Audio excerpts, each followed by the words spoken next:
Una pausa en tu vida con Pablo Martini. Nos da un poquito de temor el libro de Apocalipsis. A mí es un libro que me encanta, me apasiona. Desde hace 21 años que estoy como profesor de Apocalipsis en el Instituto Bíblico, que muchos de ustedes conocen también allí en la mitad del mundo, el Instituto Bíblico Misionero Ecuatoriano. Y todo el libro es apasionante, no es tan difícil como pensamos, no es un libro simple de entender, solamente hay que tener algunas reglas de la hermenéutica claras y nos deja muchas, pero muchas lecciones. En especial, me gustan mucho los primeros 3 capítulos del Apocalipsis. Y vamos a detenernos hoy en uno de esos 3 capítulos, que es una de las cartas que el Señor Jesucristo escribió, resucitado, aparecido a Juan, el autor del libro, un siervo muy especial del Señor, el discípulo amado Juan, que estaba exiliado, preso en la isla de Patmos, una isla cercana al mar Egeo de 80 kilómetros cuadrados, pura roca, donde enviaban a los presos más peligrosos a picar piedras para construir tantas carreteras que hasta el día de hoy persisten del Imperio Romano.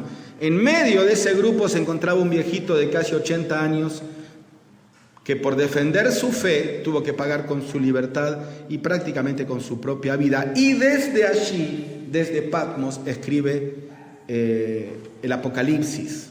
Pero dice ahí el capítulo 1, vamos a hacer una pequeña introducción. El versículo 9 dice: yo, Juan, vuestro hermano y copartícipe vuestro en la tribulación, en el reino y en la paciencia de Jesucristo, estaba en la isla llamada Patmos por causa de la palabra de Dios y por causa del testimonio de Jesucristo. Y yo estaba en el Espíritu en el día del Señor, o sea, el domingo, y oí detrás de mí una gran voz como de trompeta que decía: yo soy el Alfa y la Omega, el primero y el último. Escribe en un libro lo que ves y envíalo a las 7 iglesias que están en Asia, a Éfeso, Esmirna, Pérgamo, Tiatira, Sardis, Filadelfia y la Odisea.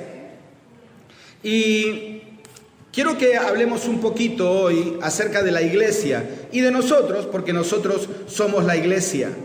En esta sección del libro de Apocalipsis, la iglesia es el tema principal en estos primeros 3 capítulos.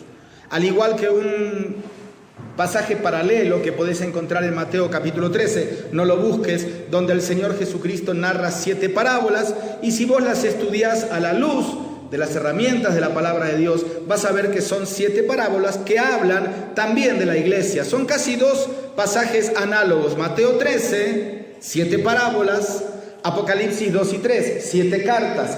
Ambos pasajes hablan de la iglesia. Así que, metiéndonos un poquito en este tema de la iglesia, yo quiero que veamos a manera de introducción, porque vamos a ver una carta hoy, una de las 7 cartas. Pero a manera de introducción, veamos algo acerca de lo que rescatamos en este capítulo 1. En primer lugar, el costo del avance de la iglesia como cuerpo de Cristo. Leímos recién el versículo 9, que Juan con mucha tranquilidad dice: yo, Juan, vuestro hermano, dice, estaba en la isla llamada Patmos por causa de la palabra de Dios y el testimonio de Jesucristo. ¿Qué es esto, hermanos y hermanas? Este es un costo que Juan tuvo que pagar por ser parte fundamental en la primera etapa, la era apostólica de la iglesia. Ahora, no es un costo que solamente los apóstoles tuvieron que pagar o los primeros mártires como Esteban y después nosotros a disfrutar de la iglesia. Este es un costo que todo miembro de la iglesia debe pagar hasta que la iglesia sea levantada de este suelo. Obviamente no todos vamos a terminar presos. Algunos en nuestro tiempo, sí, Predican el Evangelio al costo de su propia libertad o de su propia vida, en países donde el Evangelio es prohibido. Nosotros, gracias a Dios, aquí, en Ecuador, en Argentina, no. Pero eso no significa de que eso nos dé licencia para practicar un cristianismo fácil. Y queridos hermanos y hermanas, eso es lo que hoy se está promoviendo. Un cristianismo light, suave, sin compromiso, donde se le ha quitado la esencia del Evangelio, el concepto del sacrificio, del arrepentimiento, de la santidad, el hablar de la cruz, el hablar de la entrega y de la consagración. Cada vez se habla menos. Hay un costo que tenemos que pagar por ser parte de la Iglesia de Cristo. Y una vez escuché a alguien que dijo, si para ti ser cristiano no te significa ningún problema, algo no anda bien en tu vida cristiana. Y estoy totalmente de acuerdo. Porque el Señor Jesucristo dijo, el que quiera seguirme sufrirá persecución. Ahora, cada vez más vemos, y aún se nos mete en nuestra propia vida, el concepto de que no nos trae ningún problema ser cristiano. Y nunca va a traerte ningún problema ser cristiano cuando practiques un cristianismo mediocre. Una vez alguien me dijo, claro, lo que pasa, hermano, es que en el tiempo que vivimos, por lo menos aquí en estos países, no hay la persecución que había antes por los romanos en el tiempo en que se escribió el Nuevo Testamento. Y yo le dije, hermano, permítame corregirle, lo que hoy no hay, no es la persecución. Lo que hoy no hay son cristianos intrépidos como había en el primer siglo. Pero yo te aseguro que si vos te dejás impregnar por esa intrepidez, por ese fervor que tenía Esteban, que tenía Pedro, que tenía Jacobo, Juan, Pablo, que no se callaban y que hablaban a todo el mundo, enseguidita te vas a meter en problemas con la sociedad. Te lo aseguro. Así que no es que hoy no hay persecución, hoy no hay más cristianismo intrépido como había antes. Hay un costo que pagar, pero dicen, fíjate el versículo siguiente, el 10, que hay una condición también para el avance del cuerpo de Cristo. Y yo lo tengo subrayado en mi Biblia y para mí me golpea cada vez que leo Apocalipsis 1:10, porque después de hablar del paño negro, de la prueba, del costo que estaba pagando allí el apóstol Juan, dice, yo estaba... ¿Qué dice? En el Espíritu. Yo estaba en el Espíritu. ¿Qué es estar en el Espíritu? Todos entendemos esta frase. Es lo contrario de andar en la carne. ¿Qué es estar en el Espíritu? Es estar con la paz de Dios. Es estar con el gozo del Espíritu Santo. Es estar alabando al Señor. Ahora, claro, podemos estar hoy domingo en la iglesia con el gozo, con la paz, alabando, no nos trae ningún problema. Pero estar en la condición que Juan estaba pagando, el costo que él estaba pagando, estar en el Espíritu no es fácil. Y todos somos conscientes, tenemos que ser sinceros con nosotros mismos, cuán difícil se nos hace mantener nuestra comunión con Dios, nuestro gozo en el Señor en medio de las pruebas, cuando mi matrimonio no anda bien, cuando las cuentas no dan para llegar a fin de mes, cuando los problemas en la iglesia no superan, cuando mis hijos no logran entender el consejo de los padres. Qué difícil es en medio de ese contexto de un horizonte oscuro decir, yo estoy en el Espíritu. Ahí se ve realmente el calibre de vida espiritual que tenemos. Y aquí el apóstol Juan dice, yo estaba en el Espíritu. A pesar de todo, yo estaba en el Espíritu. O sea, hay una condición para que la iglesia siga avanzando y es tener ese compromiso firme de que pase lo que pase, yo estoy aferrado al Señor. Amén. Pero en último lugar, se menciona el centro del avance de la iglesia. ¿Cuál debe ser el centro? Cristo. Por eso nosotros decimos que nuestras iglesias son cristocéntricas, que nuestro mensaje es cristocéntrico, que nuestras vidas deben ser cristocéntricas, que nuestras familias deben ser cristocéntricas, porque es el centro del avance de la iglesia. Siempre que doy esta materia a los alumnos en el instituto, lo primero que le hago es que tomen un lápiz, y te doy la tarea a ti también para que lo hagas en tu casa, y que subrayen cuántas veces aparecen en estos 3 capítulos, principalmente en el 2 y en el 3, el pronombre personal yo, refiriéndose a Cristo. Y claro, dice el versículo 12 que cuando Juan se da vuelta para ver la persona que le estaba hablando, dice, y me volví para ver la voz que hablaba conmigo, y vuelto vi 7 candeleros de oro. Más adelante él va a decir que esos 7 candeleros representaban a las 7 iglesias a las que le iba a escribir la carta. Y en medio, versículo 13, de los 7 candeleros, el Hijo del Hombre, Cristo. Por eso decimos que el avance de la iglesia es cristocéntrico.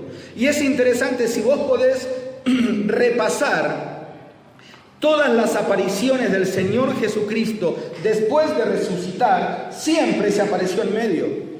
Dice que iban 2 discípulos camino a Emaús y el Señor, disfrazado de forastero, se apareció en medio. Dice que estaban los discípulos orando a puertas cerradas y el Señor se apareció en medio. Aquí Juan dice que ve 7 candeleros y en medio, y se repite esta frase, en medio. ¿Por qué? Porque el avance de la iglesia tiene un costo, tiene una condición, pero tiene un centro, y ese centro es Cristo. Más de 20 veces, si querés después en tu casa hacer la tarea, hacer el trabajito, más de 20 veces aparece el pronombre personal yo. Solamente por hacer un rápido repaso, fíjate, capítulo 2, versículo 2, la primera carta, yo conozco tus obras. ¿Sí? Ahí no lo subrayes ahora, lo podés hacer después en tu casa. El capítulo 9, perdón, el versículo 9, yo conozco tus obras nuevamente.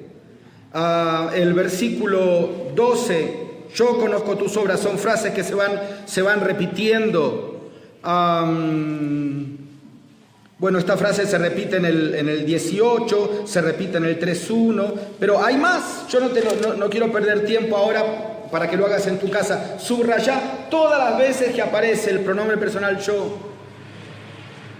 Es como que el Señor Jesucristo está diciendo, mírenme a mí, para poder avanzar en la carrera cristiana. El autor de los Hebreos dijo que tenemos que correr con paciencia la carrera que tenemos por delante, puestos los ojos en Jesús. Y es interesante porque el Señor Jesucristo se presenta. También te dejo otra tarea para que la hagas en tu casa. Es fácil, hoy tenés tiempo, no hay excusas, ¿sí? El Señor Jesucristo se presenta en el capítulo 1 de una forma muy especial. Dice que tiene el cabello blanco como la lana, tiene ojos como llama de fuego, tiene una espada aguda que sale de su boca. Recién vimos que tenía alrededor los 7 candeleros. En la mano derecha dice Juan que él ve que tenía 7 estrellas. Tenía una túnica y estaba ceñido por el pecho con un cinto de oro. Tenía pies semejante al bronce, bien pulido. Ahora, cuando empezás a estudiar las 7 cartas, te vas a dar cuenta que cada partecita del Señor está mencionada en la introducción de cada carta. Por ejemplo, a una carta le dice, yo soy el que tiene las 7 estrellas en su mano. A otra iglesia en la carta le dice, yo soy el que tiene ojos como llama de fuego. A otra iglesia en la carta le dice, yo soy el que tiene una espada aguda de su boca. A otro le dice, yo soy el que ando en medio de los 7 candeleros de oro. O sea, cada parte del cuadro completo que Juan ve en el capítulo 1 se comienza a dividir en el capítulo 2 y 3 para cada iglesia. ¿Por qué? Esto no es pura casualidad. Aquí hay una lección. Y siguiendo con el concepto de la iglesia, la lección es clara. Dios tiene, Cristo tiene lo que cada iglesia necesita. Porque Él conoce a cada iglesia. Recién leí rapidito la introducción de 3 cartas y se repetía la misma frase. Yo conozco tus obras. El Señor conoce cada vida aquí presente, cada familia aquí presente, y el Señor conoce cada iglesia local que se reúne al nombre del Señor Jesucristo en cualquier lugar del mundo. Él conoce sus obras, las buenas y las malas. Él conoce a los líderes de cada iglesia. Yo mencioné recién que en la mano derecha tenía 7 estrellas. Y más adelante, el versículo 19, el versículo del 1, ¿no? 20, dice que esas 7 estrellas, ¿quiénes son? Los ángeles de cada iglesia. Esta es una traducción un poco dudosa.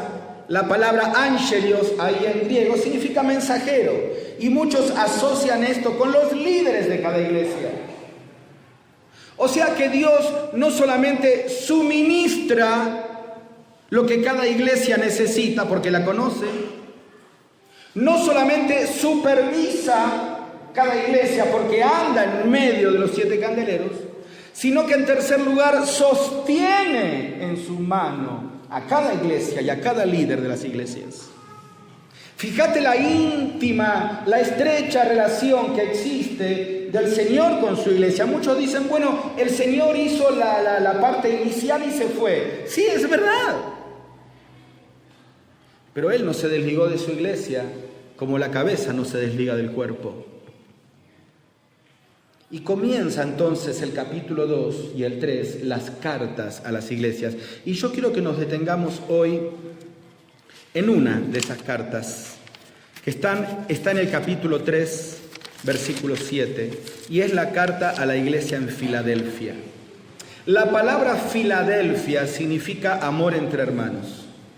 Y ya con esto tenemos un poco de tela para cortar, porque lamentablemente el mundo tan materialista y tan competitivo en el que estamos viviendo y en el que la iglesia se abre paso, ha menguado, apagado, diluido mucho el amor fraternal, la Filadelfia. Por eso el mismo Señor Jesucristo con un tono de tristeza dice: y cuando el Hijo del Hombre regrese, ¿hallará fe en la tierra? Porque el amor de muchos se enfriará. Aquí esta iglesia, una de las 7 iglesias de Asia, era una iglesia que se caracterizaba todavía por el amor entre hermanos. Si vos querés después mirar en tu casa, de las 7 iglesias que se mencionan, hay 2 que no tienen ninguna reprensión. Una es Esmirna y otra es esta, Filadelfia. No es que no tenían errores, los tenían, pero por algún motivo Dios no los mencionó. A las otras 5 le cae con un palo porque tenían terribles errores. Pero aquí en Filadelfia no dice nada.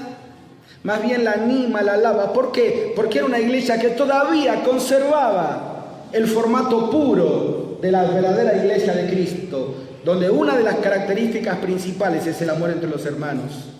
Pero le va a hablar de un peligro. Fíjate lo que dice. Vayamos directamente al texto. Capítulo 3, versículo 7.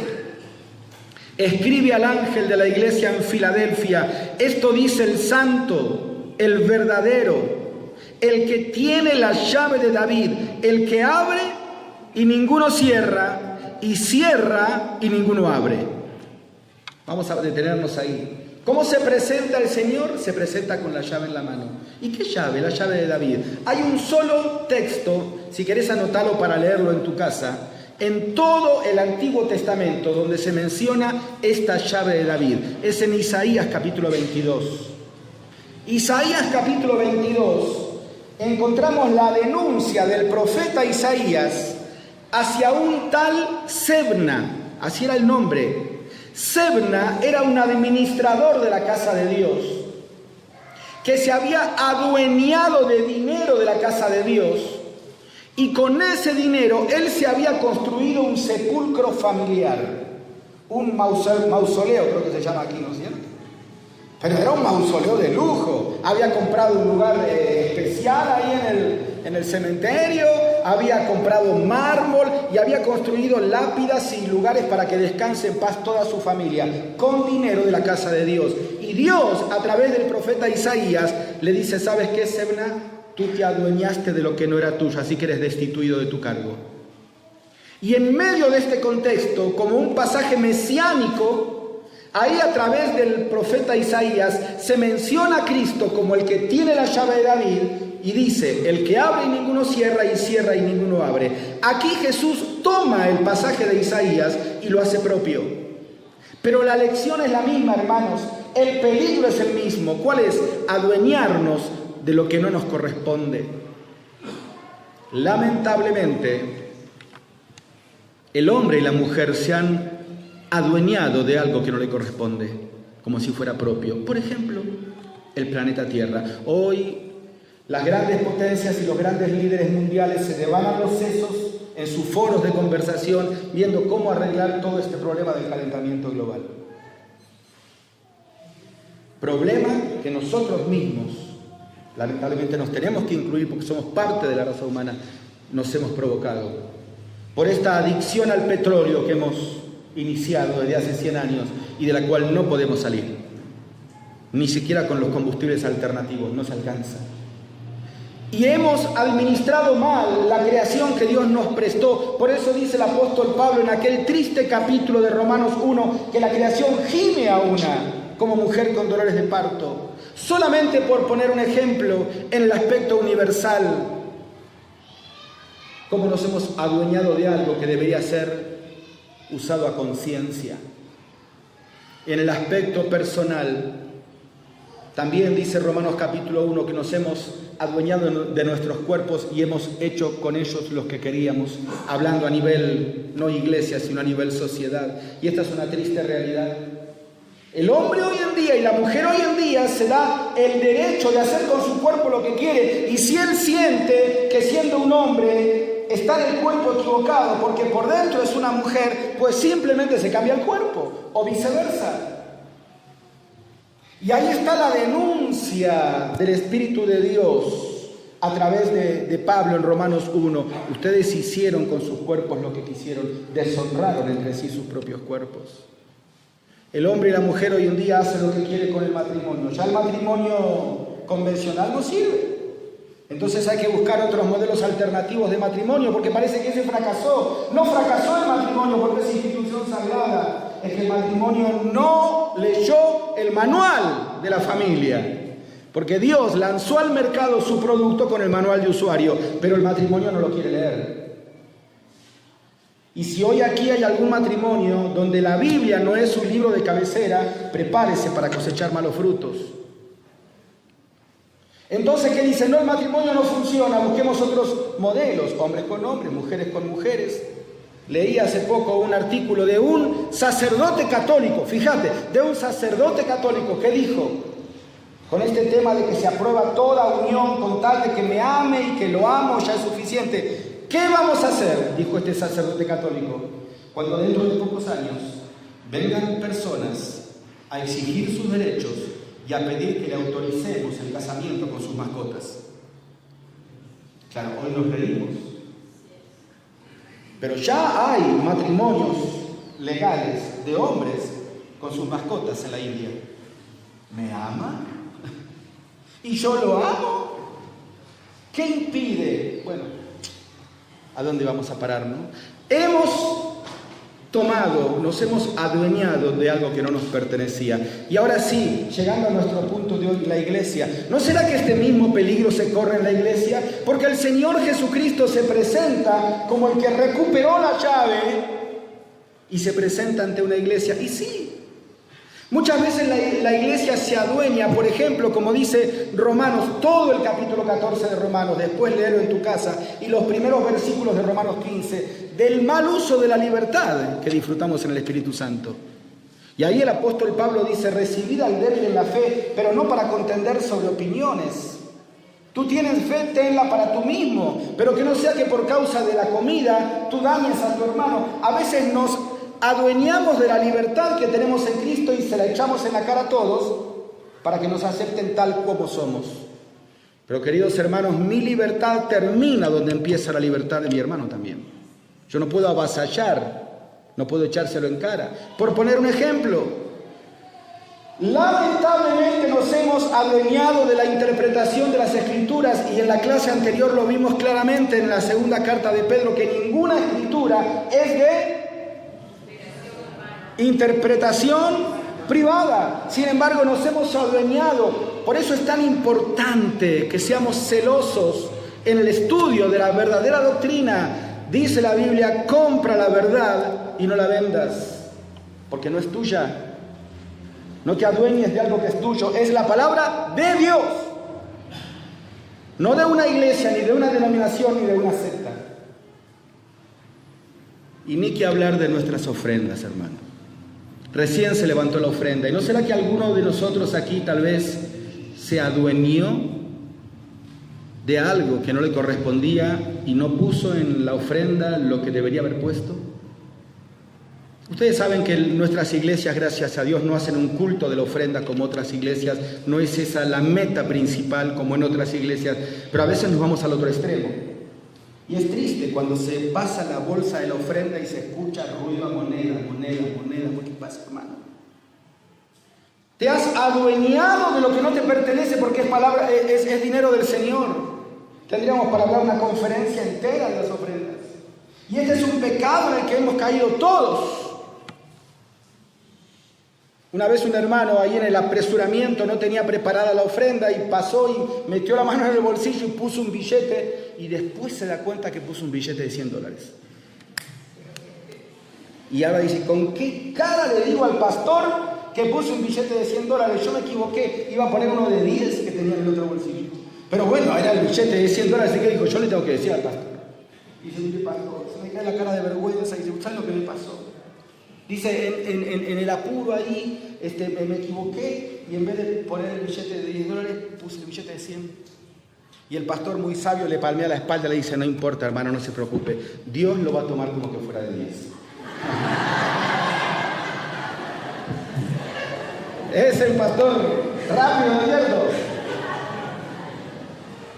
Cuidado con el peligro de adueñarse de lo que no corresponde. Pero en segundo lugar, este pasaje no solamente me habla de un peligro, sino que me habla de una puerta. Me encanta el versículo 8. Dice, yo conozco tus obras, he aquí, he puesto delante de ti una puerta abierta. He puesto delante de ti una puerta abierta, la cual nadie puede cerrar. Porque aunque tienes poca fuerza, has guardado mi palabra y no has negado mi nombre.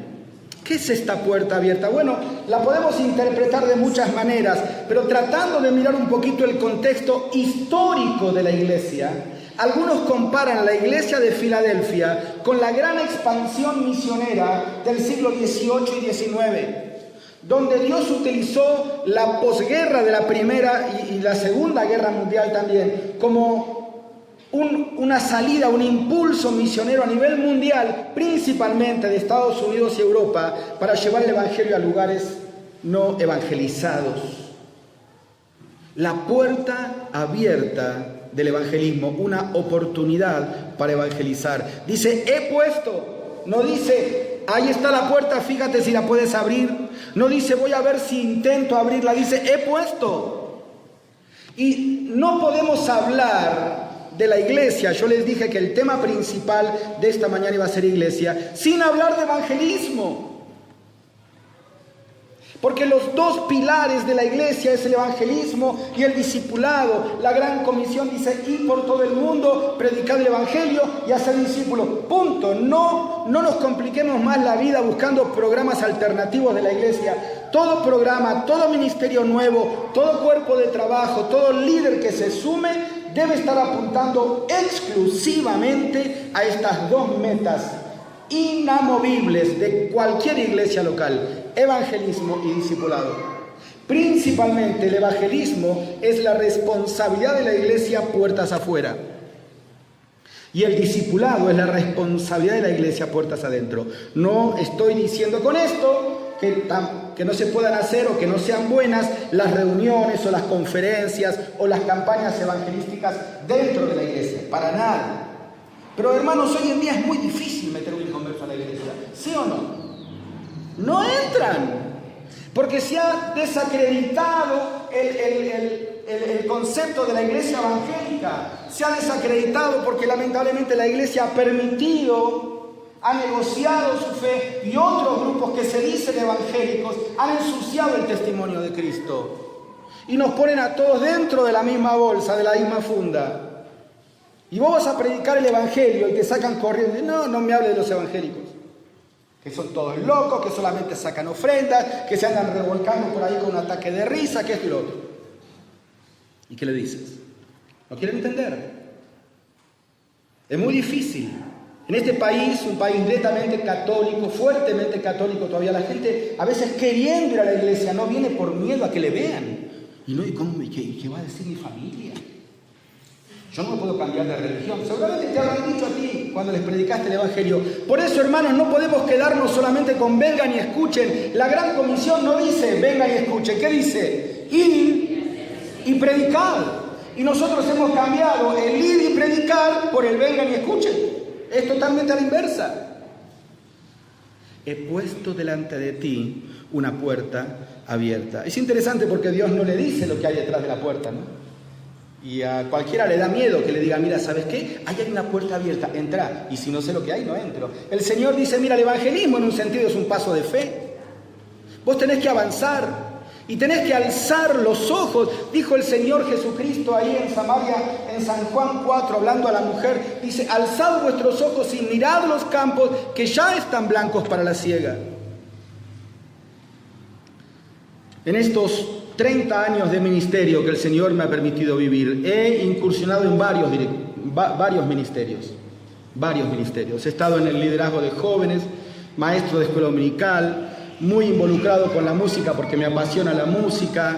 Ahora estoy involucrado en lo que es escribir libros, pero nada me ha traído tanta satisfacción como guiar a una persona a Cristo, discipularla y ver que ese fruto crece y lo hace con otros, y con otros, y con otros. Nada se compara con eso. Y vos no podés terminar tu tiempo de vida en esta tierra, en la iglesia del Señor Jesucristo, si no has guiado por lo menos una persona a Cristo. Y yo te pregunto, ¿cuándo fue la última vez que guiaste a una persona a Cristo? No, Pablo, pero eso no me corresponde a mí, eso es del Espíritu Santo, eso es del Señor, yo tengo que predicar. Ok, ¿cuándo fue la última vez que predicaste? Okay. Pero completito, ¿eh? Bueno, sí, el otro día yo iba en el bus y repartí folletos. Bueno, en verdad no es que repartí, salí rápido y se me cayeron y quedaron ahí. Alguien los levantó. Y eso, ahí se acabó todo tu fervor evangelístico. Es un desafío, hermanos, tenemos que predicar el Evangelio. Hay una puerta abierta, es una orden. Pablo le dijo a Timoteo, haz obra de evangelista. Ah, no, pero no tengo el don. Ok, yo entiendo que hay quienes tienen el don de evangelista, pero todos debemos hacer la obra de evangelista. No hay opción, es una obligación, dijo el apóstol Pablo, ay de mí si no predicar el Evangelio. Y es una oportunidad que a veces dejamos pasar. Por eso dice Pablo, predica a tiempo y fuera de tiempo. Mira, una frase, ustedes saben que por escribir el devocional de Una Pausa en tu Vida, estoy siempre recopilando o haciendo frases. Y una frase que no es mía, tal vez tú la escuchaste, dice, tú puedes saber cuántas semillas hay dentro de una manzana, ¿sí o no? Cortas la manzana y cuentas las semillas, pero nunca podrás saber cuántas manzanas hay dentro de una semilla. Porque tú siembras la semilla y si crece bien va a ser un árbol de manzanas que va a dar muchas manzanas. Y cada una de esas manzanas tendrá sus semillas que a su vez serán sembradas y darán más árboles con más manzanas, con más semillas. Tú nunca puedes saber cuántas manzanas hay dentro de una semilla. Tú puedes predicar el Evangelio y tú no sabes lo que va a hacer de esa persona. Tal vez tú no le veas nunca más en la vida, pero cuando estés en el cielo, esa persona te va a decir, ¿vos te acordás que una vez en un bus, en un campamento, en una conferencia, en la calle, en una reunión familiar, en un cumpleaños, tú me predicaste el Evangelio? Bueno, yo en ese momento no te dije nada, te dije que lo iba a pensar. Pero esas palabras que tú me dijiste quedaron en mi corazón y Dios obró y yo llegué a conocer a Cristo y Dios trabajó en mi vida y yo luego sentí el llamado a la obra misionera y fui a tal país y hay un montón de personas que llegaron a Cristo a través del ministerio mío gracias a que tú un día me predicaste el Evangelio.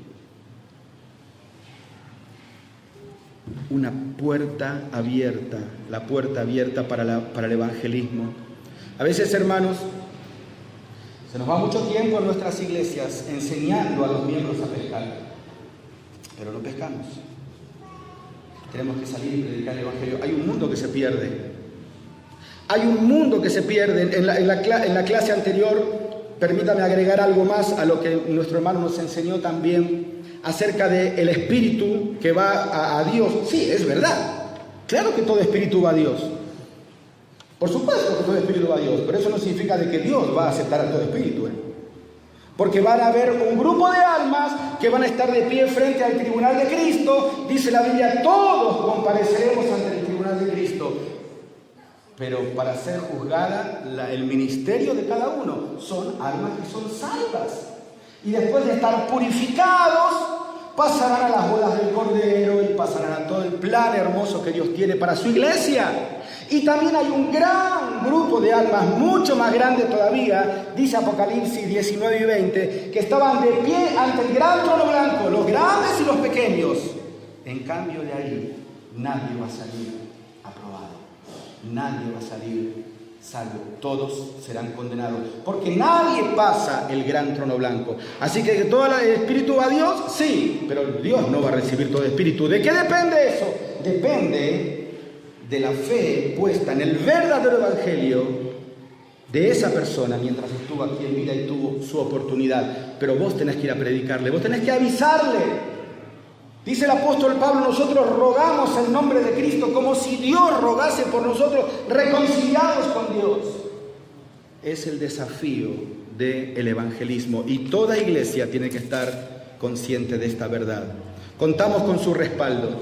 Dice, he puesto delante de ti una puerta abierta, la cual, como dice, lean, nadie puede cerrar. Contamos con el respaldo del Señor. Hermanos, no hace falta orar para saber si tengo que ir a predicar el evangelio. No ores. Dios se va a enojar si tú oras. Te va a decir, pero claro que tienen que ir. ¿Qué me preguntas? Yo estoy con vosotros todos los días hasta el fin del mundo, dijo el Señor en Mateo 28. Y en Mateo 16, basándose en la declaración de Pedro, dice, sobre esta roca edificaré mi iglesia y las puertas del Hades no prevalecerán contra ella. Ahora, siempre y cuando no le quitemos la llave, ¿no es cierto? Porque a veces nosotros le quitamos la llave al Señor y ya es difícil contar con su promesa y con su respaldo. Nos hacemos cargos nosotros de nuestra propia vida. Es interesante porque la iglesia que viene a renglón seguido, fíjate, la iglesia de la Odisea le había quitado la llave. Porque la iglesia de Filadelfia es la iglesia de la puerta abierta y la iglesia de la Odisea es la iglesia de la puerta cerrada. Apocalipsis 3:20. He aquí yo estoy a la puerta y llamo. ¿Cómo estaba la puerta? ¿Abierta o cerrada? Cerrada. Ahora, aquí yo no entiendo. Si en Filadelfia el Señor tenía la llave para abrir y cerrar, ¿por qué en la Odisea está llamando para que le abran? Porque si yo tengo la llave, no llamo para que me abran, abro. Así que evidentemente en el transcurso de una carta a otra, al Señor le habían quitado la llave de la mano. Y eso sucede, hermano. Seamos honestos, ¿cuántas veces le decimos al Señor, sabes qué, Señor, por favor, un ratito? Y el Señor dice, a ver, ¿cómo? Cuando yo entré a tu corazón, tú me diste la llave de tu vida. Sí, pero préstamela un ratito. Le quitamos la llave al Señor. Y eso es lo que nos deja como ejemplo aquí esta gran verdad. Cuidado, vamos postergando, vamos relegando prioridades, vamos dándonos permisos y licencias. Y cuando nos queremos dar cuenta, el Señor ya no está en el medio como Él quería estar en el capítulo 1. Ahora ya está a la puerta. Otra versión dice, del versículo 20, dice, mira dónde me tienes llamando a tu puerta. Así dice, mira dónde me tienes. Mira dónde me has dejado. Mira dónde has dejado tu vida de oración. Mira dónde has dejado tu vida de comunión. Mira dónde has dejado aquel libro que compraste y nunca terminaste de leer. Mira dónde has dejado tu pasión por las almas. Si alguno oye mi voz y abre la puerta y me devuelve la llave, dice el Señor, ahí podemos volver a hablar. Vimos una puerta, vimos un peligro, en primer lugar, vimos una puerta, y en tercer lugar vamos a ver una prueba. Dice versículo 10, siempre de la carta a Filadelfia: por cuanto has guardado la palabra de mi paciencia, yo también te guardaré de la hora de la prueba que ha de venir sobre el mundo entero para probar a los que moran sobre la tierra. Junto con otros versículos, son los versículos más claros que nos dan la pauta de que la iglesia será preservada de la tribulación que va a venir sobre el mundo entero, porque previo a ese periodo de 7 años tendremos lo que la Biblia llama el arrebatamiento, y luego la iglesia descenderá gloriosa con Cristo nuevamente cuando ese periodo de 7 años termine.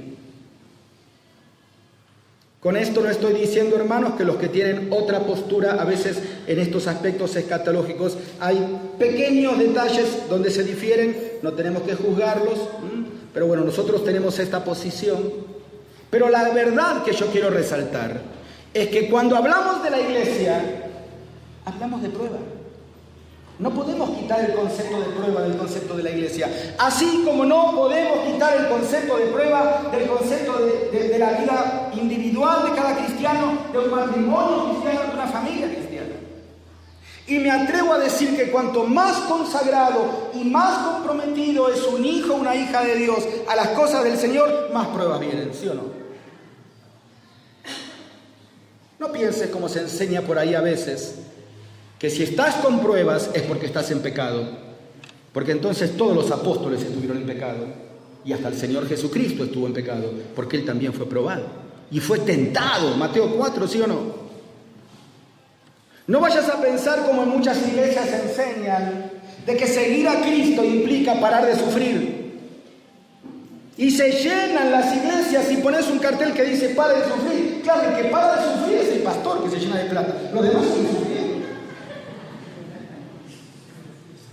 ¿Dónde? ¿Cuándo dijo el Señor Jesucristo que seguirle a Él implicaba el cese del sufrimiento? No. El concepto de la prueba es una realidad. Aquí hay un contexto histórico porque 15 años después de que se escribió el Apocalipsis, las iglesias de Asia sufrieron bajo el emperador de nombre Trajano una persecución súper cruel. Luego más adelante en ese mismo sector, siglos después, aparece los que siguen a Mahoma con el Islam que comenzó ahí. Y ese islamismo naciente exterminó la iglesia de Asia Menor, todas las iglesias cristianas. Más adelante, en el siglo XIV, en ese mismo sector, hubo una persecución tremenda detrás de un sultán de nombre Tamerlán. Pero además del contexto histórico, tenemos una connotación práctica, hermanos, de que la prueba es algo que va junto a la iglesia del Señor, porque el Señor utiliza la prueba para purificar a su iglesia, y porque el Señor utiliza la prueba para purificar tu vida. Por eso necesitamos la palabra de la paciencia, como leímos en versículo 10, por cuanto has guardado la palabra de mi paciencia. La palabra paciencia en griego es la palabra macrotumia. Significa permanecer bajo presión.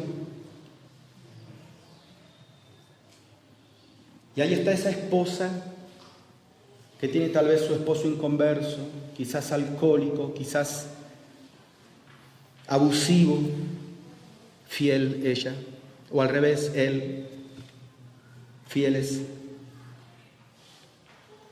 siendo purificados. Ahí está el joven en la universidad que recibe el bullying de sus compañeros porque no hace lo que todos hacen.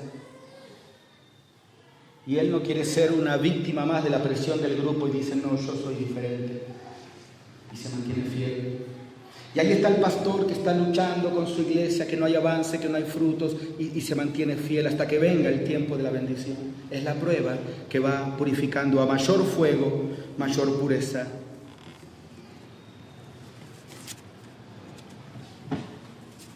Un peligro. ¿Cuál era el peligro? Adueñarse de lo que no es mío. Una puerta. ¿Cuál era la puerta? La oportunidad para el evangelismo.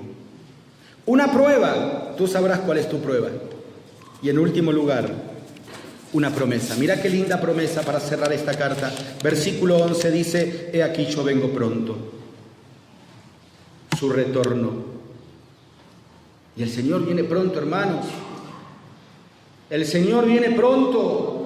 Puede ser que hoy no terminemos el día. Puede ser que hoy no lleguemos a nuestra casa. El Señor viene pronto. Su retorno. ¿Y qué más dice? Retén lo que tienes para que ninguno tome tu corona. No solamente retorno, recompensa. Ahora alguno me dijo: Pablo, no entiendo este versículo. ¿Cómo pueden robarme mi corona? ¿No dice que en el cielo no entra ladrón? ¿No hay ladrones que miren y hurtan? ¿Qué pasó? ¿Hay alguna fisura en el tiempo, en el cielo? ¿Cómo es así que me pueden robar? Le digo: no, hermano, la corona no te la roban en el cielo.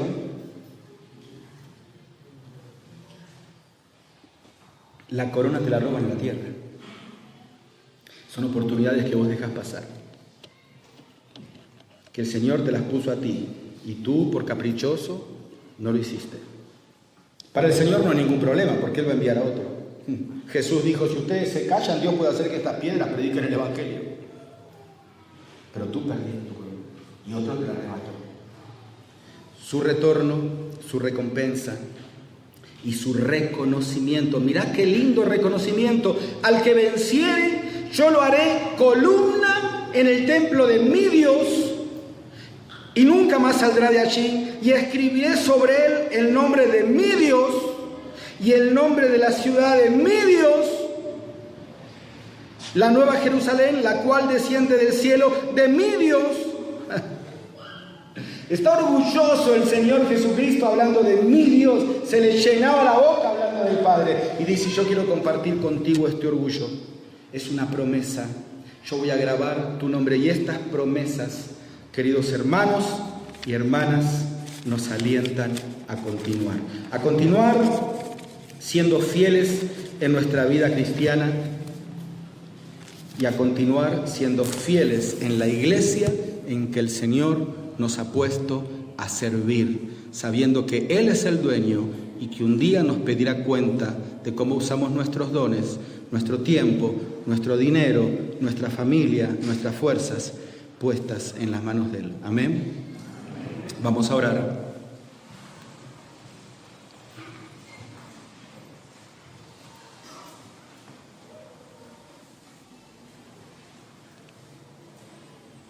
Gracias te damos, Padre amado, porque se nos llena de orgullo el alma, el corazón al hablar de la iglesia, porque vemos cumplidas tus palabras de que las puertas del Hades ya van 2000 años y no han podido contra la iglesia, y la iglesia sigue avanzando con errores, con debilidades,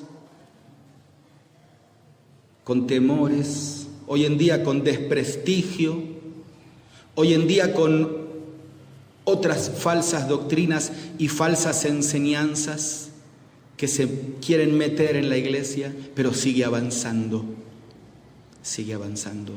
Gracias, Señor, porque por tu gracia somos parte de tu cuerpo y queremos ser diligentes en poder ser fieles administradores de lo que tú nos has dado. Señor, bendice esta iglesia que por tantos años mantiene en alto la bandera del Evangelio. Bendice los líderes, bendice las familias, bendice los diáconos, los obreros, las obreras. Señor, bendice este púlpito y bendice este pueblo para que sea rescatado de las tinieblas a tu luz admirable. En Cristo Jesús. Amén y amén.